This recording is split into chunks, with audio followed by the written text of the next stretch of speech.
भूतिया खेत की सच्ची कहानी। यह कहानी एक छोटे से गांव की है जहां एक खेत को भूतिया खेत कहा जाता था। गांव के लोग कहते थे कि वहां रात को एक औरत की आत्मा भटकती है। लोग डर के मारे उस खेत के पास भी जाने से कतराते थे। घटना की शुरुआत यह कहानी दो दोस्तों राजू और मोहन की है। दोनों बहुत निडर और जिज्ञासु स्वभाव के थे। उन्हें यह भूतिया खेत का रहस्य जानने की उत्सुकता हुई। गांव वालों की चेतावनी को नजरअंदाज करते हुए उन्होंने एक रात खेत में जाने की योजना बनाई।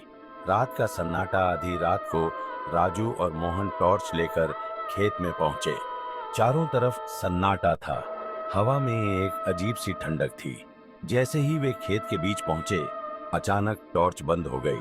अंधेरे में उन्हें किसी के कदमों की आहट सुनाई दी। डरावना अनुभव अचानक। खेत के कोने से एक सफेद साड़ी पहने औरत प्रकट हुई। उसकी आंखें लाल थीं और वह उनके करीब आने लगी। राजू और मोहन के शरीर कांपने लगे। वे भागने की कोशिश करने लगे, लेकिन उनके पैर जैसे जमे हुए थे। वह औरत जोर जोर से हंसने लगी। रहस्य का खुलासा। सुबह गांव वालों ने राजू और मोहन को बेहोश हालत में खेत के पास पाया।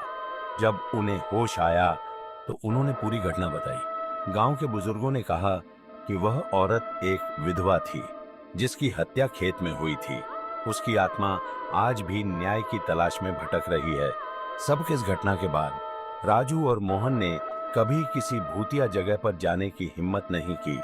यह कहानी हमें सिखाती है कि अज्ञात और रहस्यमय जगहों से दूर रहना ही बेहतर है।